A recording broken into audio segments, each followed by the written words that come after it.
أعوذ بالله من الشيطان الرجيم بسم الله الرحمن الرحيم ومن آیاته او د نخونه ان خلقکم دا چې پیدا کړی تاسو من تراب د خورنا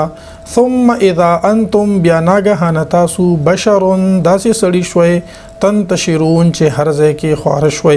ومن آیاته او د نخونه دی ان خلق لكم دا چې پیدا کړل تاسو د پاره من انفسکم تاسو د جنسنا تاسو د نفسونو نا ازواجن بیبیانه لتسكنوا الیها د دې د پاره چې تاسو آرام بیا مومې د دوی سره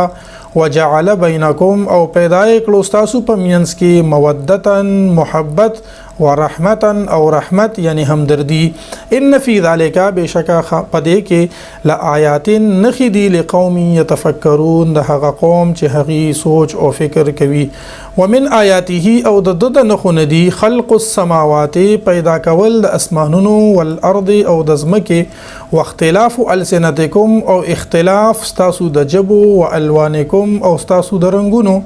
ان فی ذلک بشک پدې کې لآیات خامخانخی دی للعالمین د عالمانو د پاره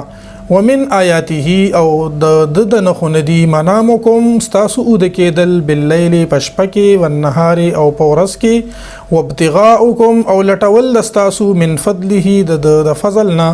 ان فی ذلک لآیات بشک پدې کې خامخانخی دی لقوم یسمعون د پاره د هغه قوم چې هغوی خبر اوري ومن آیاته او د نخونه دی یریکم البرق چې دی خای تاسو ته البرق اسمانی برېښنا خوفا د یری وطمعا او د امید لجهت د یری او لجهت د امید وينزل من السماء او نازلوی د طرف د اسمان ما ان ابو فيحيي به الارض نو پس دی ژوندې کوي په دې سر ازمکا بعد موتها پس د مړ کېدو د دینا ان فی ذلک لآیات بشک په دې کې خامخا نخې دي لقوم یعقلون د پاره د هغه قوم چې عقل لري ومن آیاته او د نخونه دی ان تقوم السماء والارض چې قائم دی ولاړ دی اسمان او زمکا بامره د په حکم ثم اذا دعاكم بیا هر کله چې راوبلی تاسو دعوتن په یوزل رابللو سره من الارض د زمکینا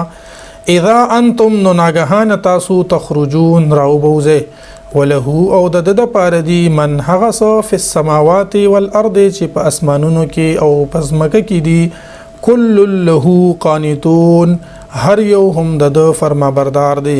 وهو الذي او الله تبارک وتعالى هغه ذات يبدا الخلق چې په اول ځل باندې پیدا کوي مخلوق ثم يعيده بیا بدی دوباره پیدا کړي د مخلوق لرا وهو اهون عليه او دا کار ډیر زیات آسان دی د لپاره وله المثل الاعلى او هم د لپاره ډیر اوچت شان دی په السماوات په اسمانونو کې والارض او پزماګه کې وهو العزيز الحكيم او هم دی غالب دی او خاوند حکمت دی